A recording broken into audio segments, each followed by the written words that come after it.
안녕하세요. 혈관 건강에 대해서 저희들이 진솔하게 이야기 나누는 시간 닥터순의 해피톡입니다.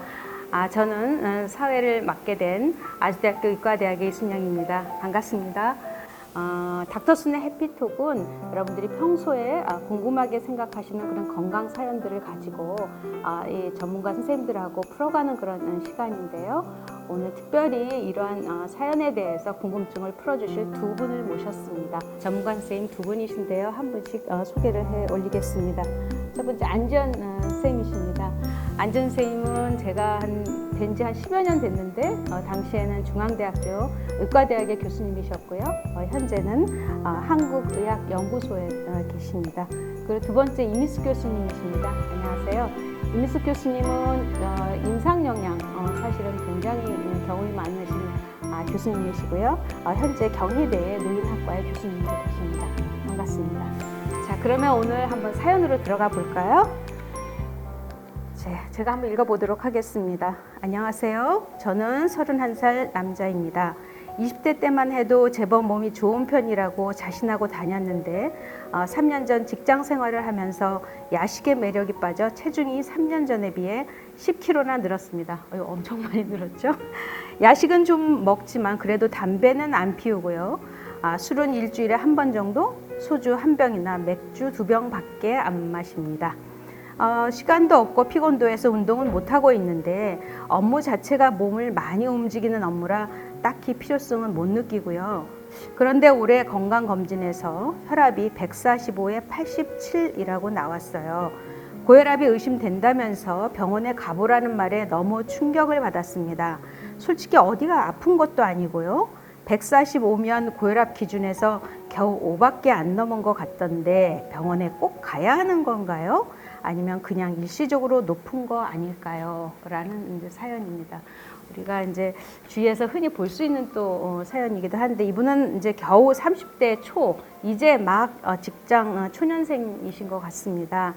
그래서 검진에서 고혈압 의심된다고 이제 처음 말씀을 들었고요. 안전 선생님, 그럼 요새 사실 30대면 굉장히 젊으신 나이인데요. 우리가 보통은 이제 뭐 어르신들 50 넘어서 60, 70대 고혈압 환자들을 워낙 많이 뵙기는 하는데 이렇게 젊은 고혈압 환자들이 꽤 많은지요? 네, 체감하기로도 한 20, 30년 전에 비해서는 젊은 분들이 고혈압 때문에 진료실을 찾는 경우가 많아진 것 같은데요. 아무래도 고혈압에 대해서 이제 관심들도 많아졌고 또 건강검진의 연령대가 예전에 비해서 많이 낮아져서 이제는 20대부터도 국가건강검진에서 혈압을 측정할 수 있게 됐고 또 심지어 이제 가정에서도 혈압을 재는 경우도 있어서 부모님이 그 혈압을 재일 때 한번 같이 재보는 경우도 있고 이래서 때문인지 예전보다는 30, 40대인데도 혈압이 높다고 진료실을 찾는 경우가 많아진 것 같습니다. 아마 건강검진이 활성화되면서 더 이제 이 체크를 하시는 분들이 많아지면서 그렇게 되는 경우가 많지 않나 그렇게 생각되는데 사실 저도 사실 이제 고지혈증 약을 최근부터 먹기 시작했는데 무슨 약을 먹는다고 하는 것이 사실 이걸 평생 먹어야 되나 이제 이런 좀 두려움이 있는 것 같아요. 저도 뭐 사실 뭐 높은지 알고 나서도 뭐 한 3년 걸렸거든요. 약 먹을 때까지 사실 이제 그런 좀 두려움 같은 게 있게 되는데 혹시 이게 병원에 가면은 당장 약을 먹게 되나요? 처방을 받게 되는지요? 상황에 따라서 좀 다를 것 같은데요. 혈압이 뭐 150, 160 이상으로 높다 그러면 보통 뭐 식사 조절이나 운동으로 원하는 목표까지 떨어지기는 쉽지가 않을 것 같고요. 그래서 그때는 보통 약을 쓰자고 얘기를 하고요.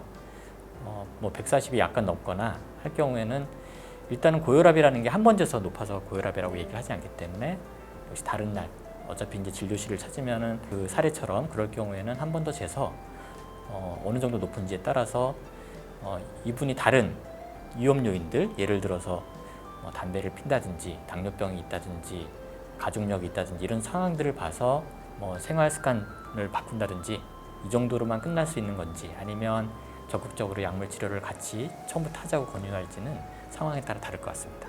근데 이분은 지금 145 정도 되면 사실 거의 우리가 이제 경계선이라고 이제 볼 수도 있을 것 같은데 이 경우는 그러면은 보통 이제 습관을 바꿔라 이제 하게 되면 어느 정도 시도를 좀 하게 되나요?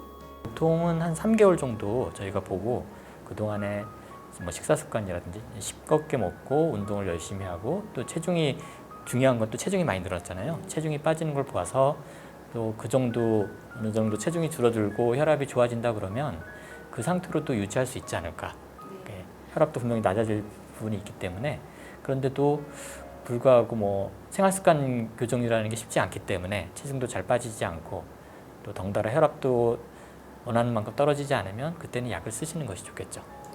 그러니까 뭐 이제 일단 가자마자 약을 처방받는 건 아니고 약간 이제 식습관이나 여러 가지 이제 습관들을 바꾸는 처방도 받고 나서 이제 한 3개월 정도 있다가는 이제 그 상황을 봐서 처방을 받을 수 있다 이렇게 말씀하시는데 사실 이제 약은 이제 고혈압약 끊고 싶잖아요 환자들은요. 근데 그런 경우들이 많이 있는지요?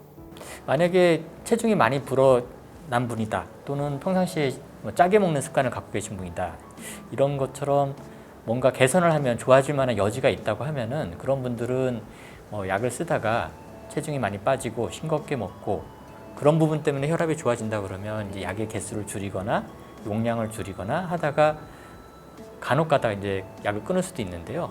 그렇지 않다. 그것만으로 부족하다 그러면 약을 계속 드셔야 될 가능성이 있고요. 또 한 가지는 혈압이 이렇게 좀 좋아진다고 하더라도 이분이 갖고 있는 질병들, 심장에 심부전이 있다든지 당뇨병으로 콩팥이 나쁜다든지 하면은 그 혈압약이라는 게 꼭 혈압만 낮추는 뿐만 아니라 그런 장기들을 보호해주는 심장이나 콩팥을 보호해주는 효과가 있기 때문에 그런 분들은 꾸준히 드시는 것이 또 좋거든요. 그래서 그건 선생님이랑 상황에 따라서 잘 상의를 해서 꾸준히 약을 드시는 게 좋을지 아니면 약을 줄이다가 끊는 것이 나을지 보는 것이 좋겠습니다. 그래서 이제 약도 약이지만 저희들이 또 이렇게 습관을 바뀐다는 게 이제 쉽지 않은데 이제 의사 선생님 만나면 뭐 담배 끊어라, 뭐 하지 말아라, 뭐 이건 해야 된다 이런 이제 지적을 많이 받게 되는 것 같아요. 그것도 사실 환자로서 그 동안에 있었던 이제 습관들을 바꾼다는 게 사실 쉽지 않고 어려운데요. 근데 사실 또 고혈압이 있어도 담배 피고 또 술 마시고 이런 거 전혀 또 개의치 않는 분들이 계세요. 이래도 되는 건지요? 당연히 안 되죠. 고혈압이 있으면 또 혈관에 염증도 일으키고 혈관도 딱딱해지고 결국은 혈관이 망가지게 되면 뇌혈관이나 심장혈관에 또 치명적인 손상을 주게 되고 그것 때문에 뇌졸중이나 심근경색증, 쓰러질 수도 있고 후유증이 생길 수도 있고 또 사망할 수도 있기 때문에 혈압을 낮추는 것뿐만 아니라 말씀하셨던 뭐 담배를 핀다든지 또 과음을 한다든지 하는 것은 아주 위험한 것이거든요. 그런 습관은 반드시 고쳐야 됩니다. 네. 그러면 일단 먹는 것부터 이제 시작을 해보겠습니다. 임일수 교수님, 사실 저희가 이제 먹는 거는 계속 뭐 세 끼 먹고 또 중간중간에 계속 먹는 게 되는데 그래서 이제 식사가 되게 이제 중요할 것 같습니다. 근데 고혈압인 경우에 특히 신경을 이것만은 꼭 써야 된다고 하는 걸 좀 말씀해 주시면 좋겠습니다. 고혈압에 있어서의 식사 조절 요법은 사실 생활습관 관리의 요소 중에 하나이긴 한데 그래서 체중을 감량하고 지금 말씀하신 흡연, 절주 이런 것들이 다 포함돼야 되지만 가장 효과를 볼 수 있는 것 중에 하나가 음식 조절이고 그 중에 중요한 요인은 싱겁게 먹기 습관입니다. 한국의 식문화상 어쩔 수 없이 장류나 김치에 대한 섭취가 많기 때문에 그런 것들의 섭취를 조절함으로 인해서 전체적인 싱겁게 먹기 실천에 적극적으로 노력을 해야 합니다. 혹시 교수님께서 실천하시는 싱겁게 먹기 요령이 있으신지요? 사실 뭐 아주 특별한 요령이라고 말씀드리긴 어렵지만 나트륨이라고 하는 소금에 포함되어 있는 나트륨 함량이 제일 높은 그리고 한국 사람들이 제일 많이 섭취하게 되는 것 중에 하나가 국이나 탕류에 들어있는 국물 음식에 포함되어 있는 나트륨이거든요. 그래서 하루에 먹는 음식 중에 실제로 국물을 먹지 않는 것만으로도 나트륨의 섭취를 상당수 줄일 수 있고요. 두 번째는 나트륨이 많이 포함되어 있는 가염식품, 예를 들어 젓갈, 장아찌류 또는 인스턴트 이런 음식들을 보다 신선한 음식으로 대체해 보는 바꾸는 것도, 예를 들어 김치보다는 샐러드 형태로 이렇게 바꿔보는 것도 하나의 방법이고요. 마지막으로는 사실 음식을 하실 때 보통 간을 많이 보시는데 특히나 국이나 찌개류 같은 경우에 간을 보실 때는 뜨거운 온도 상태에서는 짠맛을 덜 느끼게 됩니다. 그래서 자꾸 간을 추가하게 되거나 또는 싱거운 것처럼 느껴지시기 때문에 실제로 음식간을 하실 때는 미지근한 상온의 온도나 뜨겁지 않은 상태에서 간을 보시는 게 싱겁게 먹는 하나의 요령이라고 말씀드릴 수 있습니다. 네, 말씀하신 대로 이제 국물을 조금 줄여야 되고 저희가 좋아하는 뭐 김치류라든가 이런 거는 되도록이면은 적게 먹도록 하고 또 간을 맞출 때도 조금 뜨거운 상태에서는 간을 맞추지 않고 이제 이런 부분들은 아주 작은 거지만 저희들이 실천하기 좋은 부분들이라고 생각됩니다. 근데 저희가 사실 집에서 먹는 경우는 별로 없어요. 저희가 이제 요리를 해서 하는 경우보다는 요새는 외식 문화가 워낙 많아져 갖고 저희가 혹시 외식 중에서 요거는 좀 고혈압 환자한테 좋지 않은 것 같다라고 하는 그런 음식들이 있을까요? 아무래도 외식으로 즐겨 먹는 그런 푸짐한 음식들의 또 나트륨 함량이 굉장히 많고 여럿이 함께 먹다 보니까 본인이 먹어야 되는 정량을 지켜 먹기가 굉장히 어렵거든요.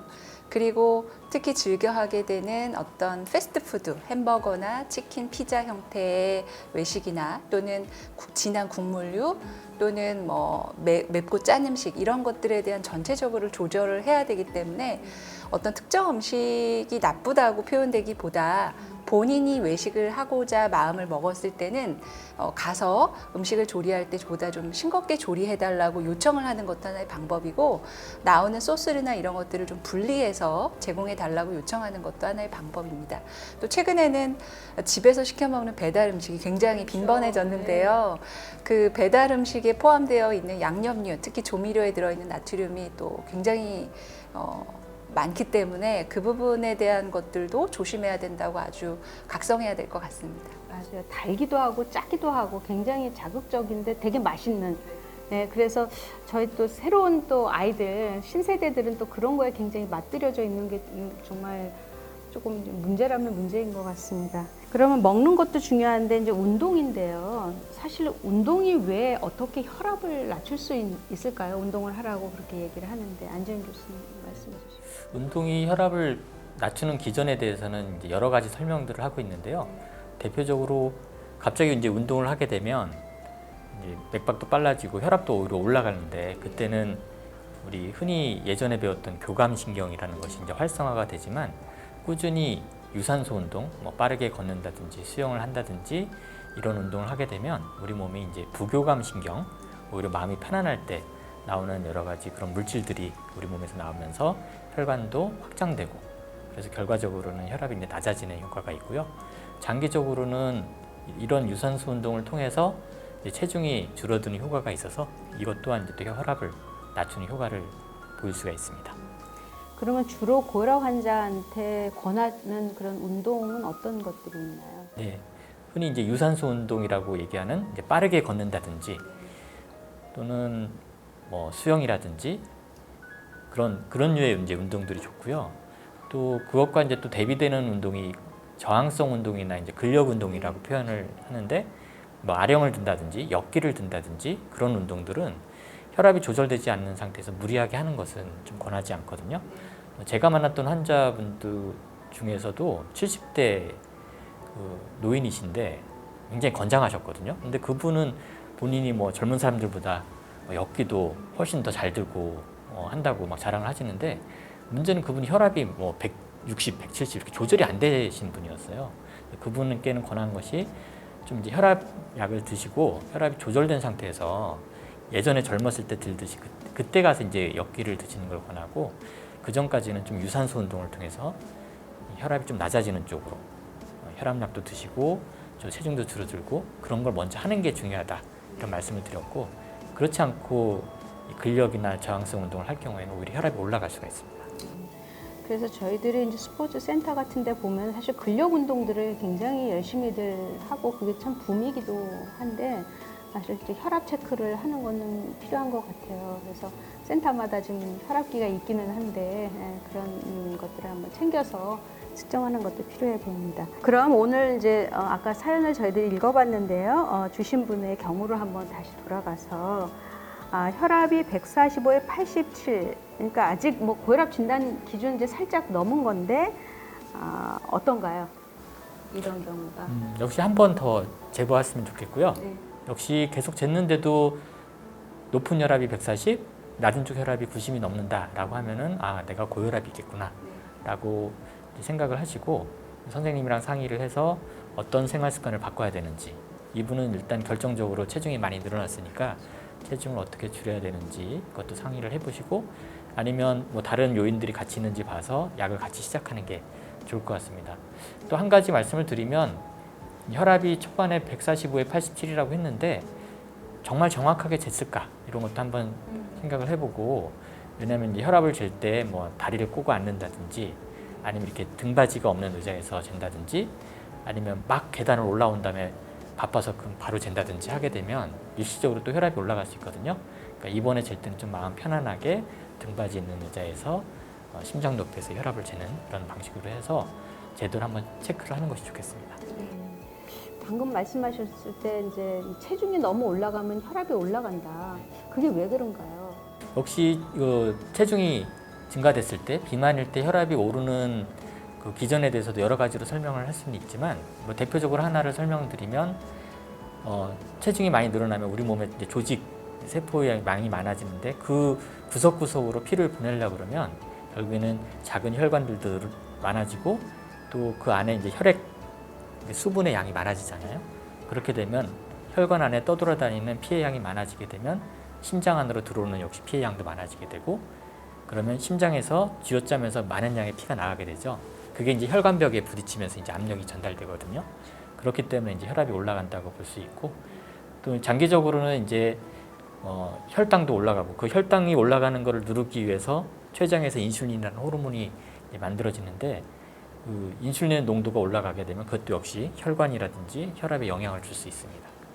그래서 체중도 문제고, 또 이분이 술을 일주일에 이제 한 번 정도지만 소주 1병, 맥주 2병, 이 정도 드신다고 했는데 어떤가요? 이 정도 이렇게 마셔도 될까요? 사실 알코올 같은 경우는 알코올 섭취량에 비례해서 혈압이 올라간다라고 알려져 있거든요. 그래서 이 사례자분 같은 경우에 일주일에 한두 번 정도 기회가 있을 때 가볍게 즐기시는 거는 문제가 없는데, 지금 보니까 1회 드시는 음주량이 좀 많으신 것 같아요. 보통 소주 한 병에 들어있는 칼로리가 한 350칼로리 정도가 돼서 고혈압, 혈압을 조절하기 위해서 권장하는 음주량은 뭐 소주는 소주잔, 맥주는 맥주잔으로 한두 잔 정도의 범위 내 알코올량만 권하기 때문에 횟수는 주 1, 2회, 그 다음에 음주량은 지금의 한 3분의 1 수준으로 낮춰보실 것을 권하는 게 좋을 것 같습니다. 네, 사실 음주는 또 고혈압하고 아주 밀접한 연관이 있다고 또 알려져 있어서 뭐 이분은 좀 억울하신 것 같아요. 이 정도밖에 안 마시는데 이렇게 혈압이 올라가고 체중이 올라가다니 뭐 이러시는 것 같은데, 정말 확실히 좀 줄여야 되는 그런 습관인 것 같습니다. 자, 그러면 이제 저희들 이제 마무리하면서 지금 이 경우에는 고혈압이 의심되는 사연이고요. 하지만 이제 병원 가기가 좀 꺼리는 지금 20, 30대 젊은 분들이 많으실 것 같아요. 안지훈 교수님 한마디로 한번 말씀 요약해 주시죠.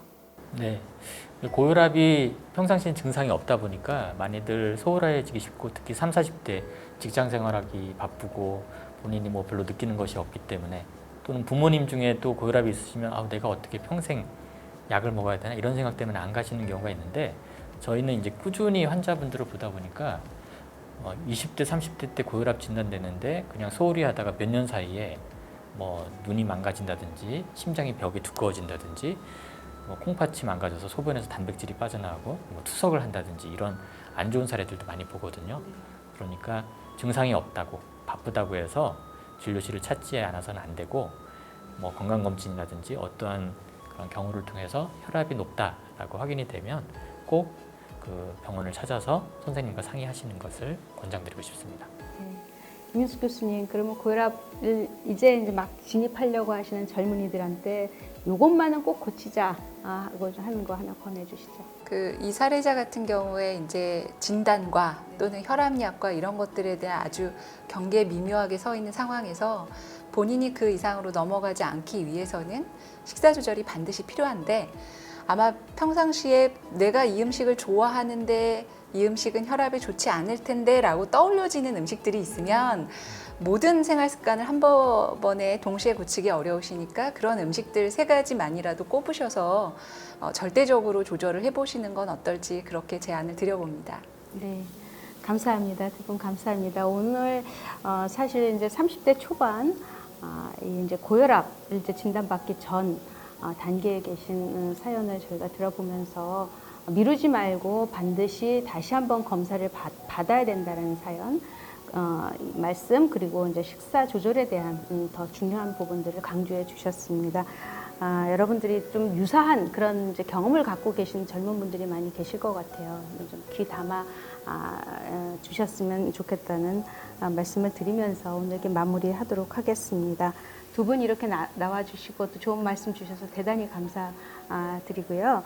혈관 건강에 대해서 진솔할 얘기를 나누는 이런 닥터순의 해피톡은 여러분들의 사연을 담고 있습니다.